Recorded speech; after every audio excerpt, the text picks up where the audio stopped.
తర్వాత ప్రతి ఆదివారం ఒక క్రైస్తవుల చేతిలో మనం బైబిల్ చూస్తూ ఉంటాం. ప్రతి ముస్లిం సోదరులు కూడా వారింట్లో ఖురాన్ పఠనం అన్నది ఖచ్చితంగా చేస్తారు. కానీ మన హిందువులు మాత్రమే ప్రతి ఒక్కరి ఇంట్లో భగవద్గీత ఉంటుందో లేదనే విషయం మనకు తెలియదు. అలాంటి కేవలం ఒక తప్పు చేసి మాట్లాడుతున్నానని కాదు, కానీ భగవద్గీతే మన ఇంట్లో లేనప్పుడు వేదాలు 4 ఉన్నాయని వాటి గురించి పూర్తి సమాచారం మనకు తెలియదు. మన వాళ్ళు చాలా చోట్ల వెనకబడిపోవడానికి కారణం సమాచారం తెలియకపోవడం. లేదని కాదు, సమాచారం తెలియకపోవడం.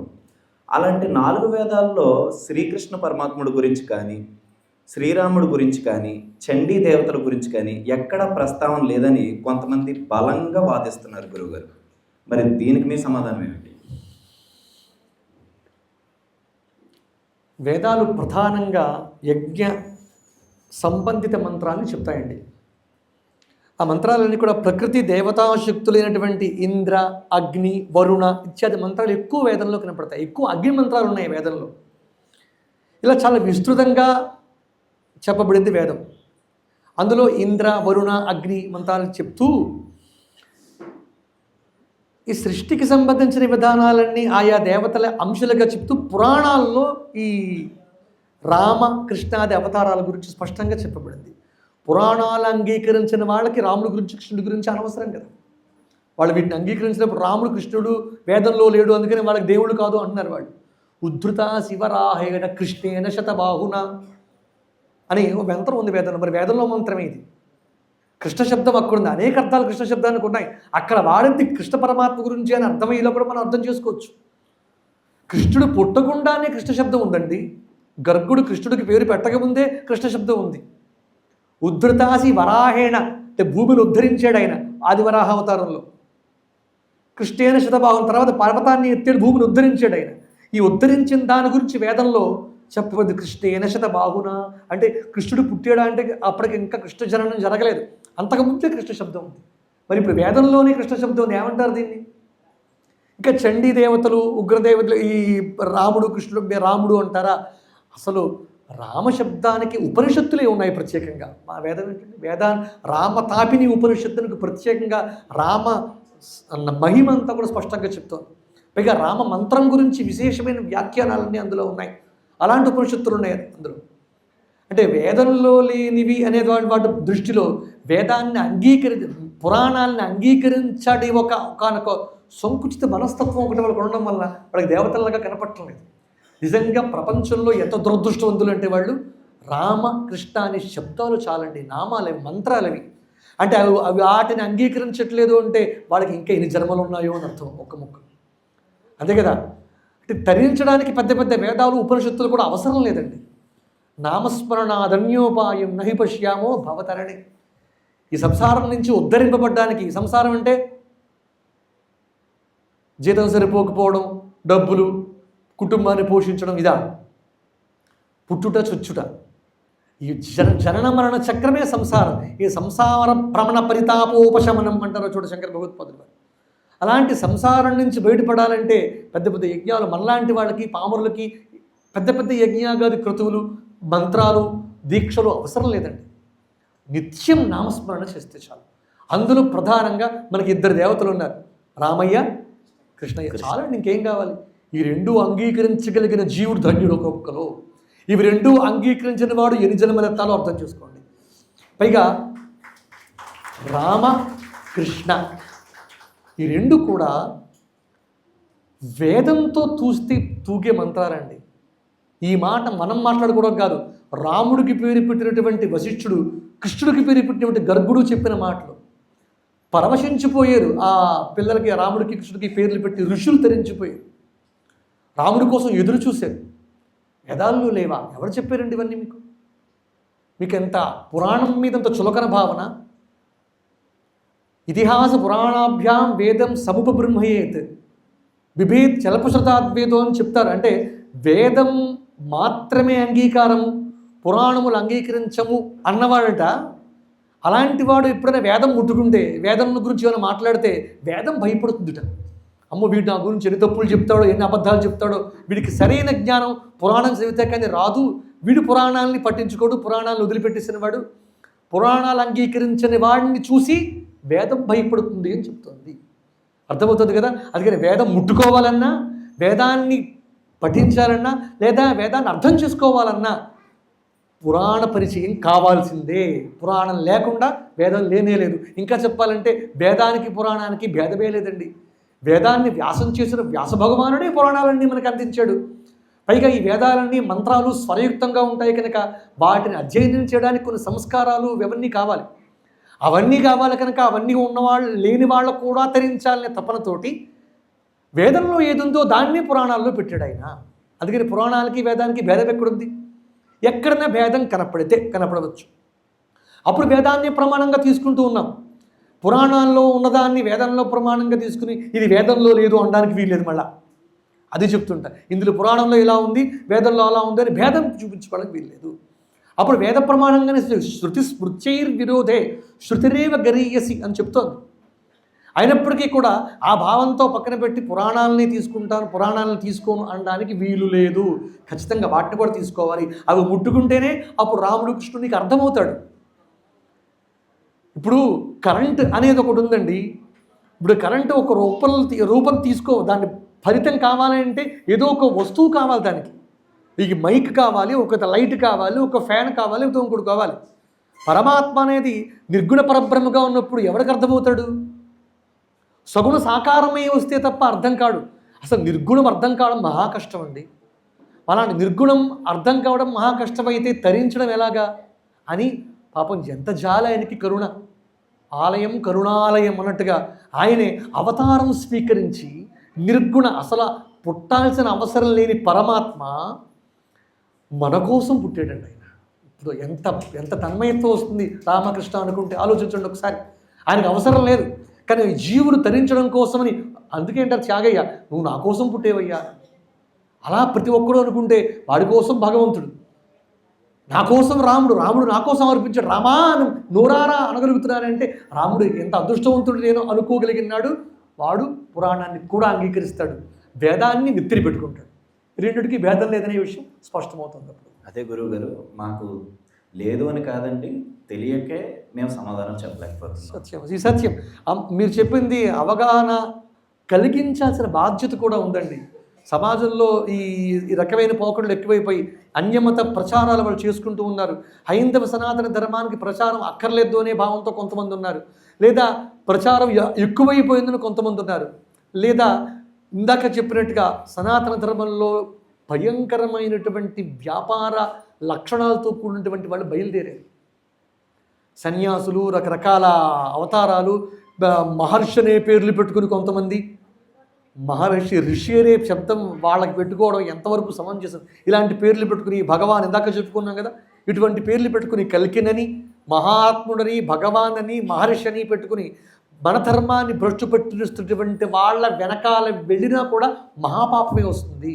అటువంటి వాళ్ళని మనం పైకి తీసుకురాకూడదు, అలాంటి వాళ్ళని మనం అనుసరించకూడదు అని స్పష్టంగా తెలియజేస్తూ ఉన్నాం. అలాంటి వాళ్ళ వలననే మన ధర్మంకి చెడ్డ పేరు వస్తుంది. మన ధర్మాన్ని కనీస జ్ఞానం కూడా లేకుండా, ఇప్పుడు నేను మహర్షుల్ని ఎవరైతే చెప్పుకుంటూ ఉన్నారో, నేను భగవంతుడిని, భగవాన్ అని పేర్లు ఎవరైతే చెప్పుకుంటున్నారో, ఒక్క ముక్క వేదంలో వాక్యం చెప్పమని చూద్దాం. పైగా ఈయన గారు వేదంలో తప్పులు దిద్దేట. వీడి వేదంలో అసలు వేదం ఎంత ఉందో తెలుసా? ఎన్ని ప్రశ్నలు ఉన్నాయో వేదంలో తెలుసా? ఎన్ని పన్నాలు ఉన్నాయో తెలుసా? వేదం అంటే ఏంటో తెలుసా? అసలు వేద శబ్దానికి అర్థం చెప్పగలడా? అంటే దుర్మార్గ లక్షణాలు ఇవన్నీ. కొన్ని లక్షల తప్పులు దిద్దేదని ఒక ఆయన చెప్పుకుంటున్నాడు, అసలు వేదం అంటే ఏంటో తెలియదు, అన్ని అపస్వరాలే. సంధ్యావందనం కూడా చేశారు కానీ మనిషి. ఇలాంటి వాళ్ళని అనుసరించకూడదు, పైగా ఖండించాలి. ఇది కూడా చెప్తూ ఉన్నాం. ఇలాంటి వాళ్ళని మనం ఖండించకపోతే ఏమవుతుందంటే ఇది ఒక కల్ట్ తయారైపోతుంది. అలాంటివి ఎన్ని ఏళ్ల క్రితమో ఖండించక తయారైన కల్ట్ ఇప్పటికీ మనకి విస్తృతంగా భయంకరమైనటువంటి ఉత్పాతాన్ని చేస్తూనే ఉన్నాయి. అసలైన మన రామకృష్ణుల్ని, మన దేవతా శక్తుల్ని, దేవీ దేవతల్ని దూరం చేసి వీళ్ళే అసలైన దేవతలు, కోరిన కోరికలు నెరవేరాలంటే ఈ దైవమే దిక్కు అనేటువంటి దుస్థితికి చేరిపోతుంది. దాన్ని విజ్ఞులు బాగా గమనించాల్సిన అవసరం ఉంది. దానికోసమే ఇలాంటి కార్యక్రమాలను మనం చేస్తూ ఉన్నాం. సంతోషం గురుగారు. ముక్తి కేవలం పరాంతకాలం మాత్రమే లభిస్తుందని చెప్పడం శాస్త్ర సమ్మతమేనండి? పరాంతకాలంలోనే అంటే వాళ్ళ ఉద్దేశం పరంతకాలంలో మాత్రమే సంభవిస్తుందని వారి ఉద్దేశం అనడానికి ఏం లేదు గురుగారు. ముక్తి అన్నది మనకి ఉన్నప్పుడు కాదు, అర్థమైంది. పూర్తిగా ఇదైన తర్వాతే మనకి లభిస్తుందని వాదన చేస్తున్నారు. అర్థమైంది. అసలు ముక్తి అంటే పోయాక వచ్చేది కాదండి. ముక్తి అనే పదానికి ఆ మాట ఎవరైతే మాట్లాడుతున్నారో వాళ్ళకి ముక్తి అంటే కూడా అర్థం తెలియదు. ఏం చేతంటే ముక్తి అంటే ఏంటి? ముక్తి మోక్షం అంటాం. ముక్తి అంటే మోక్షమే. మోక్షం అంటే ఏంటి? ముక్తి అన్నా మోక్షం అన్నా ఒకటే అండి, రెండు అర్థాలు ఏం లేదు. ముక్తి ఏంటి? విముక్తి. ముక్తి అంటే విడువడుట. దేని నుండి విడువడుట? సంసారం నుండి జీవభ్రాంతి తొలగిపోవుట. అంటే నేను జీవుని కాదు, నేను పరమాత్మని తెలుసుకోవడం. ఇదే ఆత్మ పరమాత్మ సంయోగం. ఎందుకంటే వేరు కాదు, పరమాత్మ కన్నా భిన్నంగా నేను లేను అనే భావన ఎప్పుడు వస్తే అప్పుడే ముక్తి. చచ్చేకొచ్చేది ముక్తి ఎలా అవుతుందండి? మరణాంతం తర్వాత మనిషి గతించిన తర్వాత ముక్తి వస్తే అందరూ ముక్తులే, అంతే కదా. మరణించడమే ముక్తి అనుకుంటే ముక్తుడు కానివాడెవడు కాదు. మరణించాక ఇంకో జన్మ.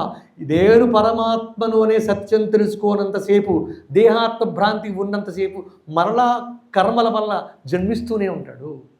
మళ్ళా జన్మ పరంపరలోనే పడతాడు. ముక్తి అంటే ఏంటి అంటే ఎప్పుడో మరణించిన తర్వాత వచ్చేది ముక్తి కాదు.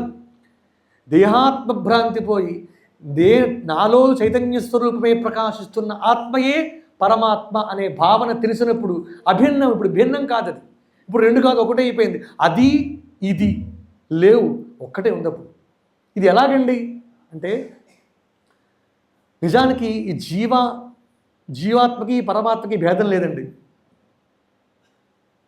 లేదండి ఎలా చెప్పగలరు మీరు అంటే మీకు ఒక ప్రశ్న వేస్తాను. ఆకాశంలో చంద్రబింబం ఉంది. చంద్రబింబం కింద నీటిలో ప్రకాశిస్తోంది, ప్రతిబింబం పడింది. ఇప్పుడు ఆకాశంలో చంద్రబింబం, నీటిలో ప్రతిబింబం. ఎన్ని? రెండా? అంటే రెండు చంద్రుల ఒకటేనా? అక్కడ ఒక చంద్రుడు, కిందన నీటిలో ప్రతిబింబం. అది బింబం, ఇది ప్రతిబింబం. రెండు ఉన్నాయి కదా. ఉన్నాయా లేవా? ఏది స్పష్టత లేదే. రెండు ఒకటే ఉన్నాయి, కనపడుతున్నాయి కదా, రెండు ఒక్కటే కదా. బాగా పరిశీలిస్తే దానికి ఇది భిన్నం కాదు. బాగా అర్థం చేసుకోండి. ఇక్కడ అది ఉంది కనుక ఇది ఉంది. ఇంకా మాట్లాడితే అది లేకపోతే ఇది ఉందా? ఉండదు. బింబం పరమాత్మ, ప్రతిబింబం జీవాత్మ. ఇప్పుడు పరమాత్మ ఎక్కడున్నాడు? లోపల ఉన్నది పరమాత్మ కాదా? ఆలోచించండి. ఇక్కడ ప్రకాశిస్తుంది. ఈ ప్రతిబింబించే చంద్రబింబం అనుకోండి. మీకు మీరు ప్రతిబింబించే చంద్రబింబం. ఇప్పటిదాకా చెప్పుకున్న కథలో నీటిలో పడ్డ ప్రతిబింబం ఉంది కదా, చంద్రబింబం. ఆ బింబం ప్రతిబింబం నేను అనుకోండి, జీవుడు అనుకోండి, లేకపోతే నేను అనుకోండి. ఇప్పుడు దీనికి మూలం ఎక్కడుంది? అది ఇది ఒకటా కదా? ఇప్పుడు నేను కాదు, మీరే చెప్పండి. జీవాత్మకి పరమాత్మకి భేదం ఉందా? ఒకటే కదా, సత్యమే కదా. ఇప్పుడు మోక్షం ఎప్పుడు వస్తుంది? ఇదే మోక్షం అంటే. దీనికి భిన్నంగా నాకు భిన్నంగా మరొకటి లేదు అని తెలుసుకోవడమే అసలైన జ్ఞానం. అది ముక్తి అంటే అండి, వేరేం కాదు. ముక్తి అంటే ఏంటి? విడుదల. ఎవడైతే ఈ జ్ఞానాన్ని పొందుతాడో మరి సంసారంలో పడ్డ ఇంకా మళ్ళా పుట్టాల్సిన అవసరం లేదు ఇంక వాడికి. అంటే కర్మక్షయం అయిపోయింది. కర్మక్షయం ద్వారా తాను పరమాత్మ స్వరూపాన్ని అనే సత్ అనే జ్ఞానాన్ని తెలుసుకున్నాడు. మళ్ళీ కర్మలు ఎక్కడున్నాయి? అన్నీ దగ్ధమైపోయి దాంట్లో జ్ఞానాగ్నిలో దగ్ధమైపోయిన కర్మల వల్ల ఇంకా పుట్టాల్సిన అవసరం లేదు. అవసరం ఎందుకు వచ్చింది జీవుంటే? మరి కర్మలు ఉన్నాయి కనుక పుట్టాం. మరి మోక్షం వచ్చిందంటే మోక్షం జ్ఞానం వచ్చిన తర్వాత, మోక్షం వచ్చిన తర్వాత ఇంకా పుట్టాల్సిన కర్మలు లేవు కనుక నీకు జన్మ లేదు. ఇంకా జన్మ పరంపరలో పడాల్సిన పని లేదు. ఇది మోక్షం అంతే తప్ప మరణించిన తర్వాత వచ్చేది మోక్షం కానే కాదు. అలా వస్తే ప్రతి ఒక్కరూ మోక్షానికి చెందుతాడు. అది జరిగే అది అసత్యం పూర్తిగా. సంతోషం గురుగారు. బింబం ప్రతిబింబం అనే ఉదాహరణతో చాలా చక్కగా చెప్పారండి. తర్వాత మరలా ఒకసారి వేదాల గురించే మరొక ప్రశ్న అండి. ముక్కోటి దేవతలు అంటాం. బహుదేవత ఆరాధన వేదానికి విరుద్ధమా? బహుదేవతారాధన అనేది బహుదేవతలు లేదండి, ఉన్నది ఒకటే దేవుడు. ఇది వేదానికి విరుద్ధం కాదు. బహుగా విభజింపబడ్డాయి. ఏకము సద్విప్ర బహుధా వదంతి అని ఋగ్వేదం చెప్తోంది. బహుధా విభజించుకోవడం ఎందుకు అవసరము అంటే ఇన్ని ఉన్నాయి కనుక అదృష్టవంతులు హిందువులు. ఎందుకంటే ఎవరికి నచ్చింది వాళ్ళు తీసుకోవచ్చు. ఒకటే ఉండాలి అంటే ఒక కూరగాయల షాప్కి వెళ్ళి అన్ని కూరలు అక్కర్లేదంటే ఒక కూర ఉంటే చాలని అంటారా? ఎవరికి ఏది ఇష్టం అది కొనుక్కుంటాడు. ఒక్క కూరల దుకాణంలోనే ఇన్ని ఉండాల్సి వచ్చినప్పుడు మన కొన్ని కోరికల విషయంలో ఎంతమంది దేవుళ్ళు ఉండాలి మీరే ఆలోచించండి ఒకసారి. ఇక తక్కువ కోరికలు సరస్వతి కావాలా అందరికీ అక్కర్లేదా? సరస్వతి అంటే విద్య, సరస్వతి అంటే జ్ఞానం. ఇది పెద్దవాళ్ళకి కావాలి, పిల్లలకి కావాలి. లక్ష్మి అందరికీ కావాలి.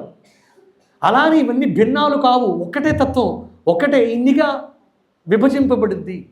మనకి జీవన విధానంలో కూడా ఒక డాక్టర్ కావాలి, ఒక ఇంజనీర్ కావాలి, ఒక పురోహితుడు కావాలి, ఒక కొండలు తయారు చేసేవాడికి ప్రతి ఒక్కరూ కావాలి. ఇంతమంది వీళ్ళందరూ మనుషులే కదండి, ఇంతమంది ఎందుకు, ఇన్ని వృత్తులు ఎందుకు అనగలమా? ఇన్ని కూరలు ఎందుకండి, ఒక కూర చాలు అనగలమా? ఇక్కడ అన్నీ భిన్నాలు కావాలా? ఆలోచించండి ఒకసారి. భగవంతుడు అంటే ఒక్కడే బహుధా విభజింపబడినవాడు, తానే అన్నీ అయినవాడు. అందరి దేవతలు లేరండి నిజానికి. 33 తత్వాలు ఉన్నాయి. 33గా విభజింపబడిన దేవత 33 కోట్ల దేవతలు అంటారు. నిజానికి 33 కోట్లు కాదు, 33 దేవతలు. ద్వాదశాదిత్యులు, విశ్వేదేవులు, అలాగే అశ్విని దేవతలు, అష్టవసువులు మొత్తం కలిపి 33 మంది అయ్యారు.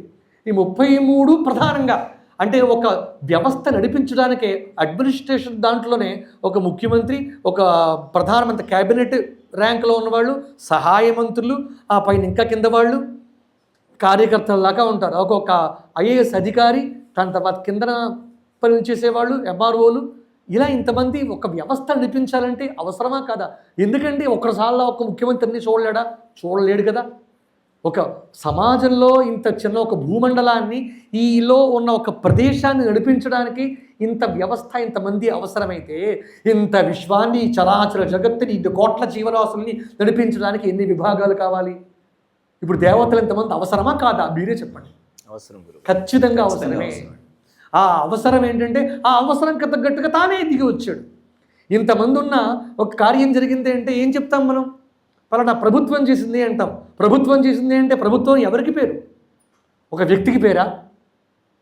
ముఖ్యమంత్రికి పేరా ప్రభుత్వం? అని ఒక వ్యవస్థకి పేరు. అలాగే వీటన్నిటికీ మూలమైనటువంటి వాడు ఎవడో? పరమాత్మ. ఆయనే వీటన్నిటినీ వీళ్ళందరి రూపంతో విశ్వదేవతలుగా, ద్వాదశాదిత్యులుగా, అష్టవసువులుగా, 2 అశ్విని దేవతలుగా ఇలా సమాజాన్ని, సృష్టినంతటినీ, విశ్వానంతటినీ పరిపాలించడం కోసం బహుధా విభజింపబడిన దైవం ఒక్కటే, పరిపాలిస్తున్నవి అనేకం. ఈ ఏకం వెళ్ళి అనేకం వెళ్ళి ఏకంలో లీనమవుతాయి. అవునండి. సృష్టి అంతమందు ఆ ఒక్కటే సృష్టి ఆరంభము అంతటా విస్తరిస్తాయి. ఇంతకన్నా స్పష్టత ఏముంది? చాలా స్పష్టంగా చెప్పారు. వేదాలు అగ్ని ద్వారా చేసే యజ్ఞారాధన మాత్రమే చెప్పి విగ్రహ పూజల గురించి కానీ, అర్చనల గురించి కానీ, నోముల గురించి కానీ ఆ ఆచారాలు ఏవి మనకు చెప్పలేదండి. నోములు, వ్రతాలు, అర్చనలు, విగ్రహారాధన, పూజలు వీటి గురించి మాత్రం చెప్పలేదా? కేవలం అగ్ని ద్వారా జరిగే యజ్ఞారాధన గురించి మాత్రమే చెప్పిందా? వీటి గురించి చెప్పడం మర్చిపోయిందా? లేదంటే అసలు చెప్పారా? మన వాళ్ళు ఏమైనా దాచేది? వాళ్ళ ఉద్దేశం ఏంటంటే ఈ నోములు, ఈ వ్రతాలు, పూజలు అనేవి ఈ వేదంలో లేవు. వేదంలో కేవలం అగ్ని ద్వారా చేసే క్రియలు మాత్రమే ఉన్నాయి. ఏం చెప్తున్నారు? ఇవి కూడా అంగీకరించాల్సిందే. వేదం అగ్నిలో చేసేటటువంటి యజ్ఞాలకి సంబంధించిన విషయాలతో పాటు అనేక విషయాలు చెప్పింది. వేదమే ఒక్కటే అంగీకరించే వాళ్ళకి, పురాణాలను అంగీకరించను అన్న వాళ్ళకి ఇవి ఎక్కవు. అనేక విషయాల్లో, అనేక ధర్మశాస్త్రాల్లో, అనేక పురాణాల్లో ఇవన్నీ చెప్పబడ్డాయి. వ్రతాలు, నోములు. ఇప్పుడు పెళ్ళైన స్త్రీ శ్రావణ మంగళవారం నోము వస్తుంది. వేదాల్లో ఉందా అండి శ్రావణ మంగళవారం నోము? చెప్పండి. వేదాల్లో ఉందని ఆచరిస్తారా అందరూ? అసలు వేదము, శాస్త్రము అనే ప్రమాణంతో ధిక్కరించి కులదేశ ధర్మాలని మార్చకూడదు. దీనికి ఒక ప్రమాణం కూడా ఉంది. నా శాస్త్ర దృష్ట్యా విదుషా కదాచిత్ నా ఉల్లంఘనీయా కులదేశ ధర్మా. ఒక్కొక్క ప్రాంతానికి, ఒక్కొక్క కులానికి, ఒక్కొక్క ఆచారానికి, ఒక్కొక్క ఇంటికి ఒక్కొక్క ధర్మం ఉంటుంది. ఇది వేదంలో చెప్పబడలేదు, నువ్వు ఈ నోవు చేయడానికి వీలేదు అనకూడదండి. దీనికి కూడా శాస్త్ర ప్రమాణంతోనే చెప్తున్నాం. నా శాస్త్ర దృష్ట్యా విదుషా కదాచిత్. పండితుడైనప్పటికీ కూడా 4 వేదాలు, షట్శాస్త్రాలు, షడంగాలు, ఇందాక చెప్పుకున్న దర్శనాలు అన్నీ చదువుకున్న వాడైనప్పటికీ కూడా కులధర్మాలు, దేశధర్మాలు, ప్రాంతీయ ధర్మాలు ఏవైతే ఉంటాయో, ఆచారాలు ఉంటాయో వాటిని కాదనడానికి వీలు లేదు అని స్పష్టం చేస్తుంది. అంచేది ఇవన్నీ ఆచరణీయాలే. ఇవన్నీ లేకపోతే ఈ మంత్ర యంత్ర ఆగమాల్లో వీటి ప్రస్తావన ఎంత ఉంది? ఇవన్నీ ఈ పూజ, విధానాలన్నీ కూడా ఎన్నెన్ని పరిహారాల కోసం చెప్పబడ్డాయి. పైగా ఇంకొక విషయం, యజ్ఞాలు అందరూ చేయడం కుదురుతుందా? కొన్ని యజ్ఞాలు బ్రాహ్మణుడు కూడా చేయకూడదు, క్షత్రియుడే చేయాలి. కొన్ని యజ్ఞాలు బ్రాహ్మణుడు చేయాలి, కొన్ని యజ్ఞాలు మిగతా వాళ్ళు చేయాలి. ఇలా చేసే యజ్ఞాలు కూడా అందరూ అన్నీ చేయకూడదండి. ఎవరికి ఏ యజ్ఞాలు నిర్మింపబడ్డాయో వాళ్ళు అవి చేయాలి. రాజసూయాది యాగాలు క్షాత్రధర్మం ప్రకారం క్షత్రియులు చేయాల్సినటువంటి క్షత్రియోచిత విషయాలు. ఎందుకంటే రాజుకు చేస్తే రాజ్యం అంతా క్షేమంగా ఉంటుందని. ఇప్పుడు మిగతా వాళ్ళకి యజ్ఞఫలం కావాలంటే ఇతర ప్రజలందరికీ వాళ్ళకి ఆ యజ్ఞ సంబంధితమైనటువంటి పూజలను ఇచ్చారు. ఇప్పుడు వినాయక చవితికి పూజ చేస్తారు, దాంట్లో కథ చెప్తారు. సత్యనారాయణ స్వామి వ్రతం చేస్తారు, దాంట్లో ఒక కథ చెప్తారు. ఇవన్నీ యజ్ఞ సంకేతాలే, ఇది సింబాలిక్ ప్రజెంటేషన్. అందులో ఉన్నటువంటి యజ్ఞ స్వరూపాలు, చంద్రకేత మహారాజు గారు కల్లో కనపడడం, ఆ లీలావతి కణావతికి కష్టాలు రావడం, ఆ వైశ్యుడిద్దరికి కష్టాలు రావడం, దరిద్రంతో ఉన్నటువంటి బ్రాహ్మణుడు వ్రతం చేస్తే ధనవంతుడు అవ్వడం, అది రాజుకు ఉపదేశించడం, ఇలావన్నీ యజ్ఞ సంకేతాలు. ఇవన్నీ గట్టిగా మాట్లాడితే చాలా సమయం పడుతుంది అవన్నీ మనం తెలుసుకోవాలంటే. అందుకని వ్రతాలను చెనుచూపు చూడడానికి వీల్లేదండి. దీనికి 2 ప్రమాణాలు చెప్పాను. ఒకటి యజ్ఞ స్వరూపమైనటువంటి వ్రతాలు, నోములు, పూజలు ఇవన్నీ. దీనికి తోడు శాస్త్ర దృష్టితోటి ప్రాంతీయ కుల దేశ ధర్మాలని ధిక్కరించకూడదు అనేది స్పష్టమవుతోంది. అంచేత ఇవన్నీ శాస్త్ర సమ్మతమే, సందేహం లేదు ఆ విషయం. క్లియర్ అయింది గురుగారు. గురుగారు, తర్వాత ప్రశ్న మన ఆది శంకరాచార్యుల గురించి అండి. వారి మీద ఈ మధ్య కాలంలో బాగా వినిపిస్తుంది ఏంటంటే 4 ఆమ్నాయన పీఠాలను ఆయన స్థాపించలేదని అంటున్నారు. ఇందులో ఎంతవరకు సత్యం ఉంది? ఇది ఆదిశంకర భగవత్పాదుల వారి గురించి చాలా మాధ్యమాల్లో చాలా ఎక్కువగా వినిపించింది. దాని డిబేట్లు కూడా అందరం చూడడం కూడా జరిగింది. శంకర ద్వేషి మాట్లాడిన మాట ఇది, శివద్వేషి మాట్లాడితే ఇలాగే ఉంటుంది మాట. దాన్ని ఎంతోమంది ఖండించారు. ఆ వ్యక్తి అంతకుముందు కూడా శంకర భగవత్పాదుల వారి గురించి ఎన్నో మాటలు మాట్లాడడం కూడా జరిగిందండి. కానీ ఇక్కడ దాకా వచ్చిన తర్వాత, మాధ్యమాలు అవి పెరిగిన తర్వాత దాన్ని ఎవరు ఒప్పుకునే అవకాశం లేదు. ఎంచేతంటే శంకరులే చతురామ్నాని పీఠాలని స్థాపించడానికి అనేక ఆధారాలు ఉన్నాయి. లేదు, ఆయన చెప్పిన మాట ఏంటంటే మీరు చెప్పినట్టు విద్యారణ్య స్వామి స్థాపించాడు శంకర పీఠాన్ని అని ఆయన చెప్పడం కూడా జరిగింది. అయితే అసలు దక్షిణామ్నాయ పీఠాన్ని స్థాపించినటువంటి అన్ని చతురామ్నాయ పీఠాలని స్థాపించిన శంకర భగవత్పాదుల వారు ఒక్కొక్క పీఠానికి ఒక్కొక్కళ్ళని నియమించి ఆచార్యులుగా నియమించి ఉన్నారు. సురేశ్వరాచార్యుల వారిని పూర్వాశ్రమంలో మండలమిశ్రుడు, ఆయన ఓడిపోయిన తర్వాత సన్యాసాస్త్రం ఇచ్చి దక్షిణామ్నాయ పీఠానికి మొట్టమొదటిగా ఆయన్నే పీఠాధిపతిగా చేశారు. సురేశ్వరాచార్యుల తర్వాత 11 మంది, తర్వాత 12 ఆయన విద్యారణ్య స్వామి.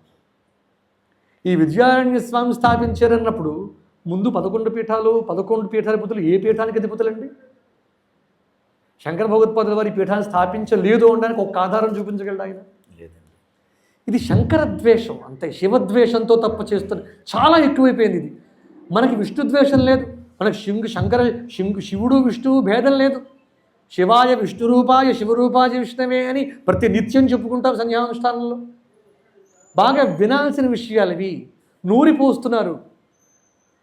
ఇలాంటి శివద్వేషాన్ని విష్ణువు కూడా అంగీకరించడండి. అలాంటి వాళ్ళకి విష్ణువునుగ్రహం కూడా ఉండదు. ఎంచేత అంటే శివుడు ఎప్పుడు విష్ణువుని స్మరిస్తూ ఉంటాడు, విష్ణువు ఎప్పుడు శివుడిని స్మరిస్తూ ఉంటాడు. అర్థమవుతుంది కదా. అందుకని అద్వైత స్థాపనాచార్య అని కూడా మనం శంకర భగవత్పాదుల వారికి ఎత్తిస్తాం. చతురామ్నాయ పీఠాలని స్థాపించింది వారే అనడానికి చారిత్రకమైన ఆధారాలు ఉన్నాయి.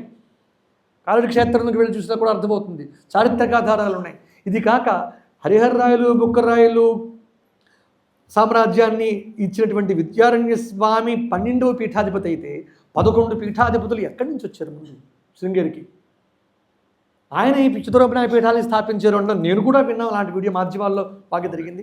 ఇది చాలా తప్పు మాట, మీరందరూ తెలుసుకోవాల్సిన విషయం ఇది. 4 పీఠాలని ఆదిశంకర భగవత్పాదుల వారే స్థాపించారు అంటే దిగ్విజయం చేశారని అర్థం. 4 దిక్కుల్లోనూ జెండా పాతారంటే ఏంటర్థం? 4 దిక్కుల నుంచి ఒక రక్షగా ఎవడొచ్చినా సరే పాండిత్యంతో అక్కడ నిలబెట్టి అవైదికమైన విషయాలను ఖండించాడు ఆయన. ఖండించి ఒక పీఠాన్ని స్థాపించాడు.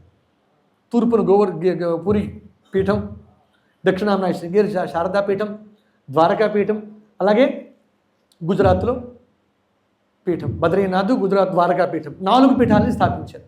ఈ 4 చోట్ల దేశానికి 4 దిక్కుల్లో, నలుచెరుగుల తూర్పు, దక్షిణ, పశ్చిమ, ఉత్తరాల 4గింట్లోనూ కూడా స్థాపించి మధ్యలో భారతాన్ని అఖండం చేశారు ఆయన. అంటే సుస్థాపితం సుప్రతిష్ఠితం చేశారు శంకర భగవత్పాదులు వారు 4 పీఠాలని స్థాపించి. పైగా ఒక్కొక్క పీఠానికి ఒక్కొక్క వేదానికి ఉండేలాగా, ఒక్కొక్క వేదాన్ని అవలంబించేలాగా ఋగ్యజు సామాంతర వేదాలకి ప్రతీకగా 4 చోట్ల 4 పీఠాలని స్థాపించింది ఆదిశంకరులే అండంలో ఎటువంటి సందేహం లేదు. దీన్ని అస్మత్ గురువరేణ్యులు, జగద్గురువులు, లేకపోతే ఆ తర్వాత వాళ్ళు అనుయాయులు అందరూ ఖండించారు ఈ విషయాన్ని. ఎంతోమంది మాధ్యమాల్లో ఖండించారు. మళ్ళీ అదే ఖండన్ని మళ్ళీ తిరిగి చెప్పాల్సిన అవసరం లేదు. దాన్ని మనం స్పష్టం చేస్తూ ఉన్నాం. ఇది శంకర భగవత్పాదుల వారు స్థాపించినవే 4 పీఠాలు. అందులో చాలా సంతోషం గురుగారు. వేదాలకి మాకు సంబంధించినంత వరకు ఏవేవైతే సందేహాలు ఉన్నాయో వాటన్నిటిని వివరంగా చెప్పారు.